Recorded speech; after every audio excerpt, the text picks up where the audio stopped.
Welcome to the Recruiter Startup Podcast. My name's Dualta, and in this podcast series, I will be interviewing investors, advisors, entrepreneurs, and recruiters who are based all over the world. And we will be discussing how to set up, scale, and operate a world-class recruitment company. Now, the last couple of guests, and I've got a few more scheduled, run quite small independent shops. A lot of them will be from the USA, and they'll be from a couple of the Facebook groups I'm a part of. And I wanted to bring them on because two things. If you're running a big agency, I think there's things that they're doing that you can implement to your recruiters that will take the work, some of the work away from them so they can focus on the high touch points of candidates and clients. And if you're an independent recruiter and you're wondering how you can do it without a tremendous amount of money, I think it's probably best doing it the way that the best people in the market are doing it. The best recruitment trainer out there that I can see for startups is DSP, David Stephen Patterson. He's been on the podcast before, and we're going to have him on again to talk through a couple of specific things around recruitment marketing and a couple of things that maybe you could implement.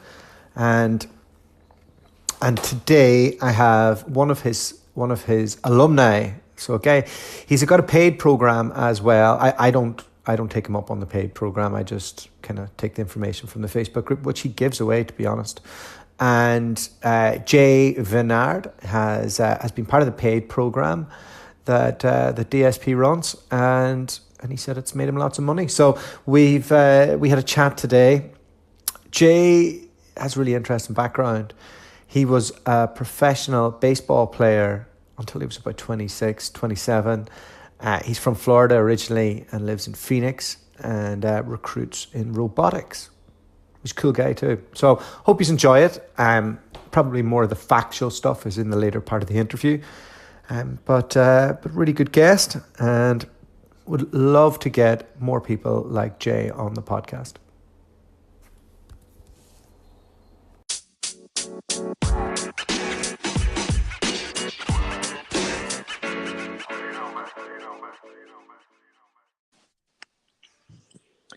Jay Veniard, how are you? There we go. I made it. How you doing? Yeah, we just tried to record there now. My wife called, and I think I just shouted down the phone. I'm not sure. I'm not sure it got caught on. Oh, man. Okay, here we go. Thursday morning for you. That's right. All right, Jay. So thank you for coming on, and I'm kind of excited to get into your story. So you're originally from Florida. That's right. You didn't go straight into recruitment. You had a bit of a different path. What was that like? Talk to me about that. Yeah, slightly different path. So, I grew up in Jacksonville, Florida. Moved there from New York when I was 9. And, unfortunately, when I moved from New York to Florida, I was a hockey player. In 1983, there was really no ice in Florida, so I had to give up that dream. And of course, baseball is really huge in Florida, and started playing baseball there. And as I got older, I ended up being a pretty darn good baseball player. Ended up going to the University of Central Florida on a baseball scholarship. And then in 1995, got drafted by the Toronto Blue Jays in the 5th round. So ended up signing a pro baseball contract, and then spent 8 years kind of bouncing around the minor leagues. I never made it to the big show, but I did make it up to the AA level, and I did get to pitch in one major league spring training game. So that's something that I'm really proud of. So what were those days like? Women throwing themselves at you? Yeah, pretty much. It's if you've ever seen the movie Bull Durham, that is, I mean, it doesn't get much better than that movie to really show you kind of what minor league life is about. Set the scene. Yeah, you're when I signed, I was 20 years old. So you're talking about a group, 25 guys that are spending 4, 5, 6 months together that are all between the ages of 20 and, for the most part, 25 years old. We're professional baseball players, and we're in, go in a very small city. So even though in our minds we're just little peons in the baseball world because we're, low level minor leaguers, the people in these small towns think that we are just, rock stars. So when we come into town, everyone knows we're there. Of course, being young, all we want to do is go out and play baseball and then party. So that's what we did. And you can kind of get away with partying, can't you, in baseball compared to maybe some other sports? Yeah, well, or especially at least then at that level, right? Well, yeah, and especially for me. I mean, I was a pitcher. I was a starting pitcher, so I only played once every 5 days. A lot of the other guys who played every single day, it was a lot harder for those guys to go out and party all night and then get on the field the next day and perform. For me, I had 5 days or 4 days in essence to, do my thing and be ready for the day that I pitch. So see that I would get myself in way too much trouble. How well, did you manage to? I did.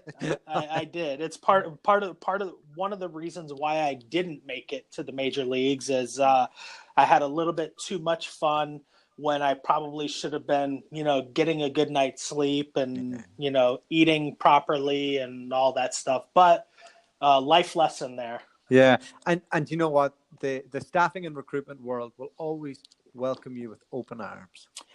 Yeah, well, it's funny you say that because when I got my first job in recruiting in 2004, I had never even interviewed for a real job before. I was a professional baseball player. I had never had a real job outside of baseball. And I went into this interview and I got hired pretty much on the spot. And I'm like, damn, I must be a really good interviewer. Well, come to find out, the recruiting industry takes anyone that's stupid enough, or I should say willing enough, to give it a shot. Yeah. So I was young and naive and didn't realize that. But the one thing that I did have was kind of that never say die, never give up attitude. And that's really, grit and determination is, in my opinion, the two most important traits and characteristics that someone getting into the business needs to have. Yeah, that grit is a great word. There's a famous football manager over here in the UK, and he said that one of the other managers is an expert in failure. Yeah. I think as recruiters, we have to be experts in failure because we get let down every day, all the time. And because you had a bit of you were aspiring to be a professional sports star at the highest level and you didn't quite get there, and a lot of disappointments. You're probably mentally quite tough to go into the recruitment arena. Did that set you apart? Yeah, I think that's exactly what set me apart. For me, like you said, being a professional athlete, you have to have a PhD in failure. Yeah. The old quote here, is a baseball quote. It's like, in baseball, if you're a hitter and you fail 70% of the time, you're still a 300 hitter and you make it to the Hall of Fame. That's the numbers in recruiting are even worse than that, because you pretty much fail 99% of the time, or 95% of the time, and if you don't have the grit and determination to make it through, you're done. I mean, I tell people when I recruit people to come work for my company, I actually try to scare the life out of them so they don't take the job. So when they do take the job and they get into it and they realize that I wasn't kidding and that it's a really hard job to really kind of gain traction in, and they come in after their first month and they're like, this isn't for me. I say, well, yeah, I kind of tried to give you that heads up, but I guess you didn't believe me. Yeah, no, it's that's definitely better than promising them that it's the best route to get into if you want to get into HR or right. What other ways that firms tend to dupe people in. So those early days when you join a recruitment firm, coming from living the dream Mm-hmm. of, well, you worked your whole life to play baseball and Yeah. to live that, and you were living it. And you must have got to a point in that where you went, you know what, this isn't going to happen anymore. Was that Yeah. an injury? Was it, did you just run out of options or? Yeah, that's actually a really good story. So yeah, I'll tell it if you'll allow me to tell Of it. course. So I had spent about 5 seasons in the Toronto Blue Jays, New York Mets, and Tampa Bay Devil Rays organizations. And then after I got released from the Devil Rays, and that kind of calling them the Devil Rays dates me because they're now called the Tampa Bay Rays. But when I got released by the Rays, I went to independent baseball, which is still professional baseball, but you're not affiliated with a team. So you're kind of you're kind of a rogue professional baseball player, hoping that another team will pick you up. So I'm bouncing around the independent leagues, and I did that for 3 seasons, and then I was pitching in a game in Northern California, and I threw a pitch, felt something in my shoulder go, and I knew it was over. Well, Mm. I didn't necessarily know it was over. Like I knew that my season was over. I go home to Florida. I get surgery. I start my rehab, and I'm still thinking I'm going to pitch this season. I'm going back. I'm going to give it one more year. And then as I was doing my rehab, everything was ahead of schedule. Did my throwing program. Got in my car, and when I got in the car, I don't know what happened. People always talk about things like this happening, and I never believed them. But I got in my car, and I said, you know what? I'm done. I have no desire to play baseball anymore. I'm gonna, go back and finish my last year of school at the University of North Florida, and I'm gonna go play hockey. and so I drive home, and at the time, I'm 26ish, I think, and as a minor league baseball player, you don't make hardly any money. So in the off season, I was still living with my parents, and I get home, and my mom says, "How'd everything go?" I'm like, "Everything went great." She's like, "Oh, that's good." I'm like, "But I'm done." She's like, "What do you mean you're done?"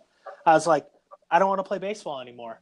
She's like, "Well, what are you going to do?" I said, "Well, I'm going to go upstairs. I'm going to get on the internet, and I'm going to buy a bunch of hockey equipment. I'm going to start playing adult hockey again." She's like, "Jay," she's like, "Don't be ridiculous." She was like, you've skated maybe 10 times in the last 20 years, and you're going to go play hockey?" I was like, "Mom, why the hell do you think I'm going upstairs to buy the equipment? Because I don't expect to be a good skater. I'm gonna need all that padding for when I'm falling all over the place." So, needless to say, I spent about $1,000 on hockey gear. It came, and that was in 2003. And I still, to this day, play adult beer league hockey. So sports become fun again. Yeah. That's the thing. I just have such a passion for playing hockey. I'm not that great at it. I play at a really low level. And it's funny, too, because I have friends here in Arizona all the time. They're like, "Jay, man, you got to come and play, on my adult league baseball team. You got to come pitch for us." I'm like, "No way." I'm like, "Nope, not going to do it. I have no desire to do it. The flame has run out." So those early years, you did a couple of years with Search America. What were you recruiting Mm-hmm. for? What was the gig? Yeah, so when I got with Search America, that was my first job in recruiting, and they were recruiting in plastic injection molding. And what's funny about that is when I did my phone interview with them, they didn't call it plastic injection molding. They just said, "We recruit in injection molding." And I'm thinking to myself, I'm like, what the hell is injection molding? And so of course I asked them, I'm like, "Yeah, can you tell me a little bit about what injection molding is?" And the way they summed it up is they were like, basically anything made out of plastic is probably done with injection molding. I was like, "Oh, okay." So I started looking around, and I saw everything that was made out of plastic, and I was like, all right, this sounds interesting. Let's give it a shot. All right. So what was were you doing 360 recruitment from the start? Were you, because in America they split it up a lot, don't they, with doing front end 180 and then having sourcers as well? Yeah, so Search America then and still to this day, they do a 360 desk. And what's interesting about that is that's the only thing I know. I've only worked a 360 desk, and that's how I came up in the Yeah, business. cool. So you did a couple of years with them. I presume you did all right because it looks like you got a bit of a jump in title.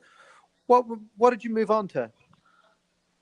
Yeah, so my professional athlete ego came into play my first 2 years Oh at yeah. Search America. So my first year, I was the rookie of the year. I broke every first year recruiter record in Search America history. And at the time, I think they had been in business for about 10 or 12 years. So I was feeling really good about myself. And then my second year, I broke another record and I was the top biller. I think that was in 2005. I had unseated a guy who had been the top biller with that company for 2 years. So after What that, did you I bill? thought, I believe it was right around 300,000. Okay, so you did 300, um, Yeah. and that's all per billings, is it? Yeah, all perm. So at that point, I was thinking to myself, man, I am really, really good Yeah, at it's all this. me. It's not them. No, right. Yeah, No one can stop me. Never mind the fact that they had a 10 to 12 year brand yeah. behind them. They're the top search firm in injection molding, and they were back then. So I said, well, why am I giving away 40% of my commissions? I can do this on my Oh, own. So I started that. That was my first foray into starting my own search wow. firm. And so after 2 years of being in the recruiting business, I thought I was Yeah. ready. And to my surprise, I don't know if I was ready or if I was a circumstance of the economy. But I started my firm in 2007, and we were that company was called MVP Search Group, um, and we were recruiting in residential construction. So, you know, Yeah. you may know what happened, but anyone here that's listening from the United States, they know what happened to the construction industry in about '08 and Oh, '09. we had it in Ireland as well. Believe me. Yeah. Okay, Yeah. okay. You brought down So the whole house of cards, not just your own. yeah. And so I'm recruiting in residential construction. And what's crazy is in the first 8 months that we started, we were killing it. I mean, in the first 8 months, we had three of our largest fees that we had a $52,000 fee, a $43,000 fee, and a $38,000 fee in the first 8 months, which of course I'm sitting there saying, hell yeah, we made it. This is going to work. And then the economy tanks, the housing market crashes. And what's funny about this, and this kind of goes into grit and determination, we were literally calling construction companies and they were laughing at us on the phone. Yeah. They were like, hey Jay, I don't know if you're aware of what's going on in the construction industry, but there's like anyone we would want to hire, we could just find them on the job boards. And of course, being a recruiter, I was like, well, yeah, you might be able to find some good people on the job boards, but there's usually a reason why they were one of the people that got let go. What about having me going into one of your competitors and recruiting this, vice president of construction out, knowing that they haven't been laid off, and there's probably a reason why. So that didn't work. Yeah, I can imagine. Yeah.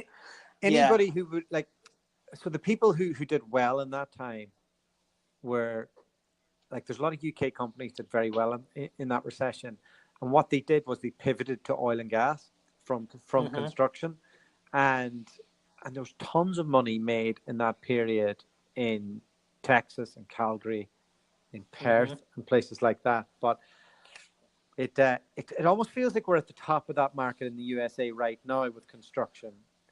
What do you think Yeah, about I that? agree. Yeah, no, I agree. I think you know we're due for a recession. I'm not one of those people that looks at the glass half empty, so it's hard for me to even say that. But if you study financial history, Mm. which I tend to do. I mean, as a business owner, especially in recruitment, you have to look at those indicators. We are far beyond when we were due for a recession. I think here in the U.S. it's like every 8 or 9 years, and I think we're about 13 or 14 years in, so we're due. Yeah. So yeah, we're seeing some of that here. So were you back living with your mom? How did that? Yeah. Oh Jesus. Yeah. Were you trying to warm up the old shoulder? How am I going to get out of this hole? Yeah, no, I mean, what's interesting is when I was living with my parents, it was just because I was a minor leaguer and I wasn't making much money. But the saving grace for me, pretty much as soon as I made that decision not to play baseball anymore, I did move out of mommy and daddy's house. I was fortunate because I was a high round draft pick and I got a at the time, very sizable signing bonus. And so I had quite a bit of money saved up and I was able to, kind of go out and find my own place. But the other saving grace was, my schooling was paid for by the Toronto Blue Jays. So I went back to school and I was able to go back full time because I had a little bit of a cushion from my signing bonus. But my brother, who owns a garage door business in Jacksonville, Florida, he was able to, and he needed someone to kind of do some, customer service inside sales for him. So I worked with him on a part-time basis while I was going to school. And, that gave me my going out. So but I mean, it worked out good. Yeah. But I mean, just when that recession came after you were in business for a few years, is that, yeah. Oh, what did you do then? Yeah, so I was already out here in Arizona. I had already moved from Florida to Arizona, so I was out here in Arizona, and I was scared to death. I mean, I went and got a couple of other recruiting jobs. What's interesting is, again, even during the recession, companies are trying to hire recruiters, telling you can do great and they're not affected by the recession, but you're going to work on 100% commission or draw or whatever it was. So, I was like, all right, I'll figure it out. I'll do it. So I did a couple of those, didn't work out. And then, so I was like, you know what? I'm just going to get out of the recruiting business for, and do something different and see where that takes me. So, that's what I did. I started a couple of different companies. Some worked, some didn't. But there was a lot of learning lessons throughout that path. Right. So getting back into recruitment, when did you come back in? What year was it? Yeah, so I want to say it was like 2014 or 15. Okay. I don't know off the top of my head. And what's interesting is when I got back into recruiting, I was. Now, let me back up. When my wife and I were creating these new businesses, of course, when we were looking to hire people, I was doing the recruiting. So I feel like I never really technically got out of recruiting. I just got out of the agency side. So when I decided I wanted to really go back into recruiting because I was missing it, I was like, you know what? I'm going to go back to the corporate recruit. I want to go into the corporate recruiting side. I've never done that before. Let's see what that's all about. So I ended up landing a job with a startup technology company based out of Germany, but they had their sales office here in Phoenix, and landed the head of recruiting job with them, which really I was the only recruiter in the company. And what I found about corporate recruiting, and any of you guys that are listening that are corporate recruiters, I mean, no disrespect, but it was such an easy job that it was boring. I didn't have to go out and hunt for the jobs. And then because there were some mandates on how we were allowed to recruit, like I'm an old school headhunter. I'm used to calling people unexpected at their desk and trying to convince them to set up a call with me, when they're not at work. Well, we weren't allowed to do that. So everything I was doing was through job ads and calling people that were responding to jobs. And I got to a point where I was like, this is a really easy job. I'm making okay money. So let's just see what happens. I thought maybe I could move up in the company. Well, at that time, Search America actually came back to Arizona because they had been out of the Arizona market for a while. And the guy who pretty much taught me everything I knew, the guy who was the top biller that I unseated, he moved back to Phoenix. He was the vice president of the company now, and he calls me and he's like, "Hey, you're coming to work for me." I'm like, "No, I'm not doing that." And he ended up luring me back. So you got your feet wet again in the industry for a couple of years. Yeah. Yep. Then you decide to go out on your own. This time when you're going out on your own, so it says here it was September 2017. So not so long ago, just a year, 3 months ago. Firstly, what did you do differently this time from the time before? And how did you go about planning what to do in your company? Yeah, that's actually a great question. So my wife was trying to convince me to start my own company long before September 2017. And I didn't really want to do it, because I still, I'm my ego kind of was saying, well, what makes you think you failed before? What makes you think you can do it again? So it was that play in my mind. My mind was kind of playing tricks on me. And so I started thinking about it and I was like, yeah, you know what? Maybe I should do this. And what I was noticing when I was recruiting in the plastics industry is that a lot of what they were doing in a plastics manufacturing plant was going more toward automated systems and more specifically in plastics, pick and place type robots. And so I was like, okay. So I did my research and I said, instead of focusing on an industry like I did the last time, last time I only did construction. This time I decided that I was going to be more role specific and I was going to do it in automation and robotics because automation and robotics spreads across multiple industries. And my thought process behind it was, well, what would happen if we have another recession like we just had, which God forbid, I hope that doesn't happen. I don't think it will in our lifetime, but you never know. So I said, okay, what do I need to do to kind of help protect myself from that? So I was like, okay, well, if I'm in automation and robotics, I will recruit, one of the things that I will recruit are automation and robotics technicians, the people that actually fix the robots and the automated lines. And so for me, that gave me the confidence to know that if we do go into a recession and people stop hiring automation and controls and robotics engineers, they're still going to need people to fix those robots and automated assembly lines. So that's how I decided on the industry. And, we just jumped into the deep end and said, let's do it. So is it just technicians that you do across robotics and automation? No. So actually, what our bread and butter is actually mid-level engineers all the way up. My backup plan is the automation and robotics technician. We still,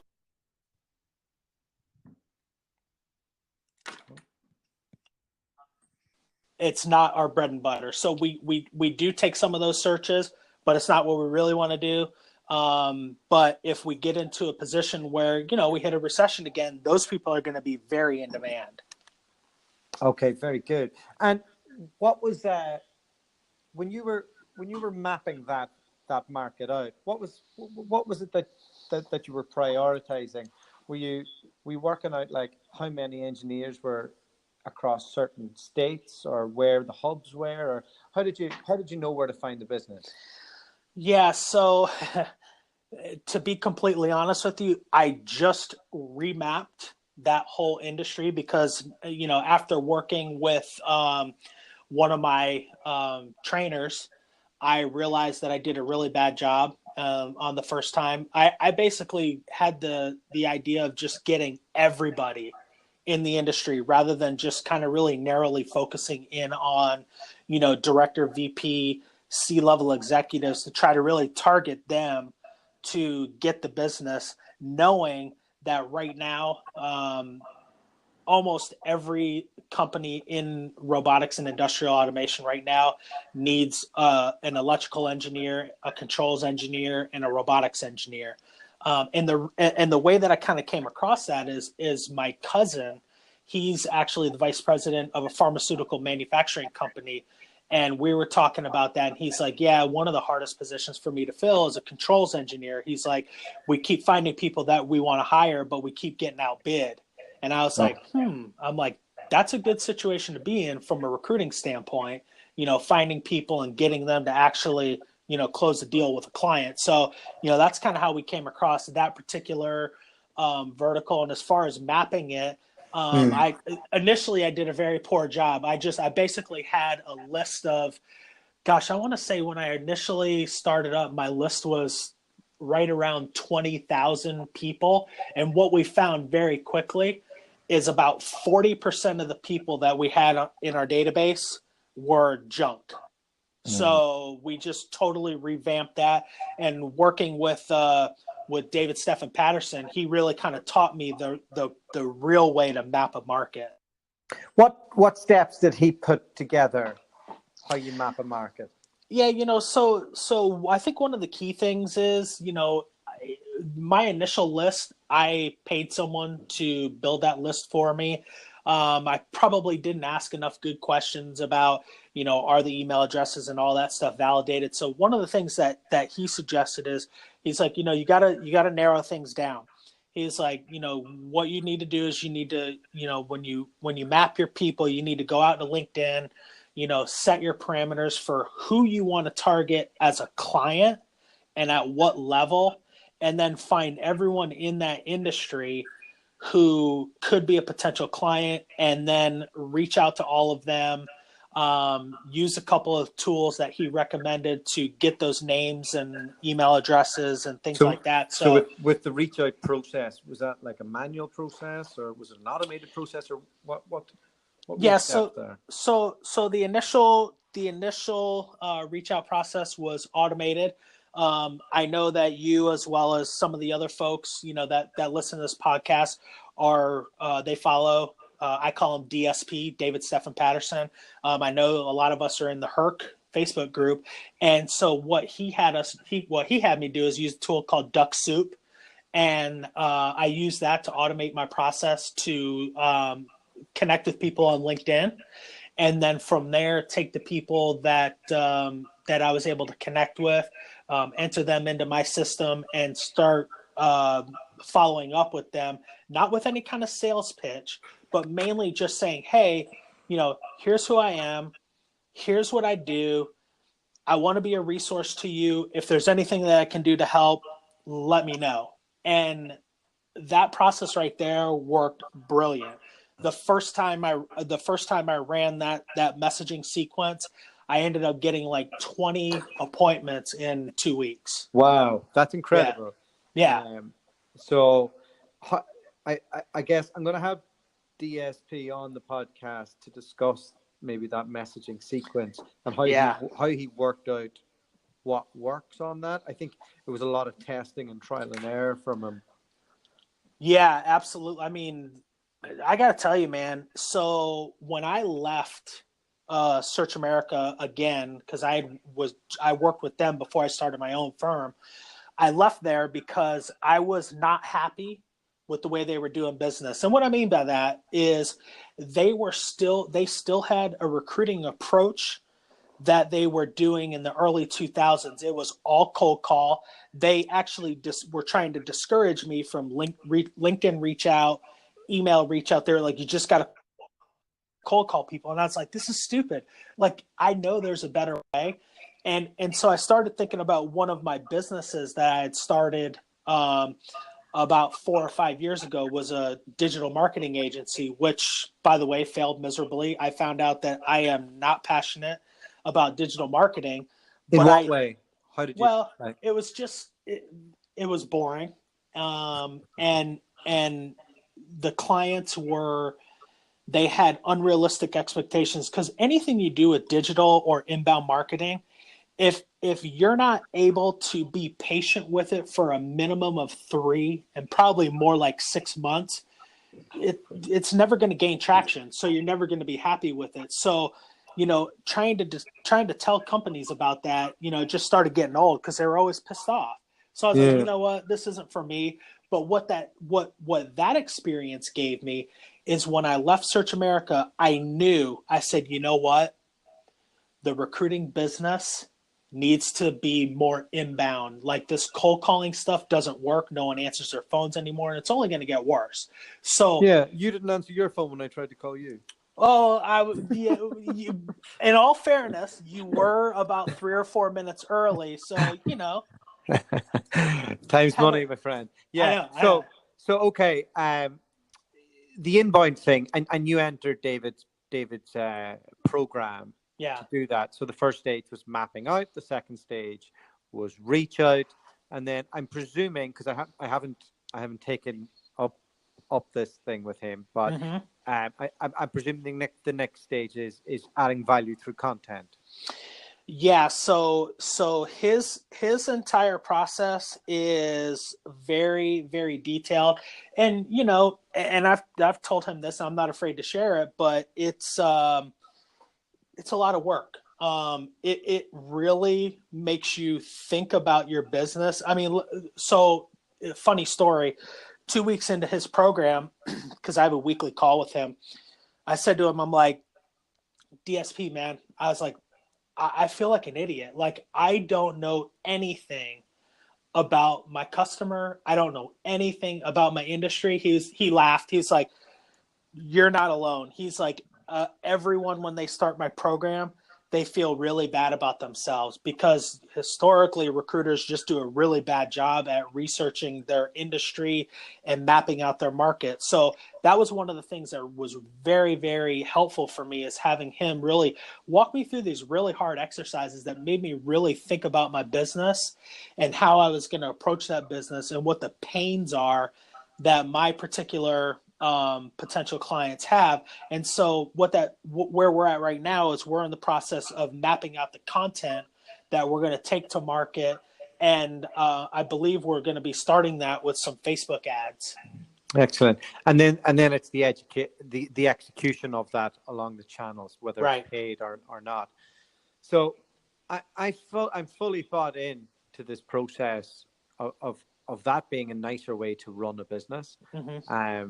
And if you combine that with a good virtual assistant team, like your life is just infinitely better than it was when you were cold calling. And I think our industry can sometimes have a bit of a macho kind of, get on the phone, you need to do it. When if you think of it more logically, like if you can get the right message to, like, for example, this podcast gets 1,000 downloads a week. I don't do any advertisements or anything. So that's 1,000 people that hear the message. For me to call that many people, I just wouldn't see my kids. Yeah, no chance. I mean, I can tell you that since I started mapping my market, my LinkedIn network has gone. I think when I started doing this, I was at about 8,300 connections on LinkedIn, first tier connections. And I think right now, I haven't checked it lately, but I am just under 10,000 right now. So that kind of shows you those are new people that I've actually, every single one of those new connections, I have sent a personalized message to, and more than likely a second follow-up message on LinkedIn, all personalized. Yeah. So that stuff that, like, are you grabbing their email addresses then and then you're not there yet with grabbing the email addresses and sending the content solution on that side? That's the next stage. Is it on your program? Yeah, it is. So as I go through Duck Soup, they grab the email addresses, and then from there, I drop them into my ATS, and I also drop them into my email drip system. What are you using on your ATS and your email drip system? So my ATS, I am using Crelate. Okay, and, same as Rich Rosen is using. Yeah, and then on the email drip, it's actually another tool highly, highly recommended by DSP. I'm using Woodpecker. And the reason for using Woodpecker is that it, instead of it looking like a email newsletter that can sometimes get caught in the promotions box or spam boxes of emails, it shows that it's being sent from my actual personal email. So I'm getting very, very, very high open rates, 70% and more.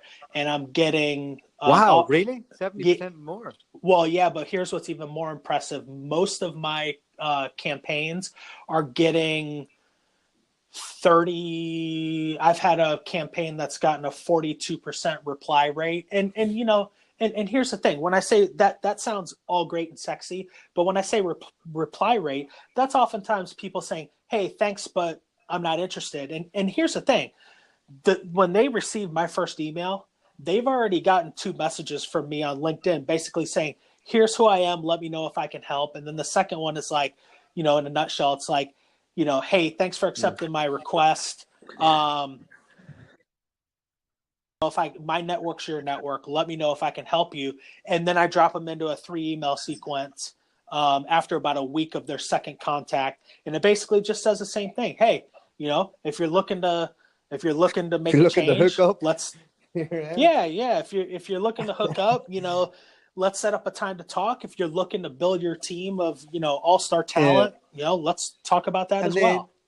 I'm guessing the next bit is to retarget that on using Facebook ads, but not using it from an outreach perspective, more from a, remember, here's who I am kind of. Yeah. So we haven't talked about that yet, but because I've been following DSP now since I think July or August, I know that is on the roadmap. I don't know when it comes in, but yeah, that's definitely something he always advocates. If you're advertising on Facebook or LinkedIn, you should add the pixel or the whatever it's called, the follow back onto those ads. So it follows people around. It's all about with his program. It's all about omnipresence. You want your market to see you everywhere. I probably should join his program, but I'm just so tight. I hate the thought of spending the money for something. Like, I could probably work out how to do it all now myself. But then maybe there's a couple of things that he could tweak that would absolutely make me back my money straight away. So it's kind of... well, here's how I started. I purchased his 7-figure Headhunter system where you basically just get access to his content and it's up to you to do it. I only implemented one of his, I believe there's 5 or 6 pillars. And that one pillar was the messaging challenge that I was telling you about, where I got 20 appointments in 2 weeks. That's the only one that I implemented because there's so much detail and so much stuff in his program that I finally, after about 2 months of hemming and hawing about it, I was like, you know what? I'm still in a sense a startup. I really can't afford the program. But then I thought to myself, you know what? I really can't afford not to do this. And so as a risk-taking, bootstrapping entrepreneur, I went out and got a company credit card and put it all on a company credit card. Oh yeah, the American dream. Love it. Yeah. So Jay, what's next for the business? Are you looking to hire lots of recruiters and create mini J's and take over the world? Yeah, that's kind of the plan. Well, I mean, not necessarily take over the world. I don't have any desire to do that, but my goal is, I've got so much passion for the recruiting industry. The one thing that I love about recruiting is that we get to help 2 sides of people. We get to help companies who are struggling to find someone who could take their business to the next level. And we get to help candidates either take that next step in their career or get a $20,000 raise. And I really love helping both sides do that. So what I want to do with Ventec Search Group is I want to, and kind of on the roadmap for 2019 is I want to hire at least 2 new people and kind of grow it from there. Because the ultimate goal for Ventec Search Group is to have my office here in Phoenix with 4 or 5 recruiters, and then have an office back in my hometown in Jacksonville, Florida with 4 or 5 recruiters. so I can actually move back to Florida. Good man. Exciting times. Exciting times. Yeah. Well, look, thanks very much for coming on. It's Thursday afternoon here, and I feel like I might go and reward myself with a pint of Guinness. I'm getting into that. Yeah. I'm getting into that Christmas period now where I'm like, Yep. maybe I'll go off the drink again Well, in December or in January, but for this month. Yeah, well, I'm jealous that you're going to have a Guinness. Like I said, it's it's morning here, so I just finished my first cup of coffee, but a pint of Guinness sounds really damn good right now. Maybe we'll have one someday, Jay. Take care. Thanks for coming on. All right, thanks a lot. Appreciate it.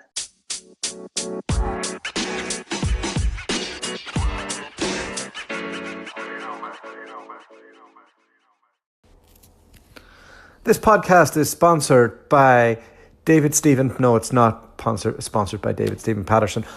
But look, if somebody's doing something good and they're sharing the information, and if we can all benefit from it, then I'm happy to pass that on. So I really enjoyed speaking to Jay. Exciting times for any business in the US right now, and we're very much at the top of the market. Who knows how long it'll last, but if you're not in there, you want to get in there quick. All right. We will be back with another guest very soon. We'll actually have David Stephen Patterson on again. So he can tell us firsthand a couple of the little things that he does or he teaches. And hopefully you can all implement that and make lots of money. Well, it's Friday here, so have a great weekend. The podcast you just heard was made using Anchor. Ever thought about making your own podcast? Anchor makes it really easy for anyone to get started. It's a one-stop shop for recording, hosting, and distributing podcasts. Best of all, it's 100% free. Sign up now at anchor.fm/new. That's anchor.fm/new to get started.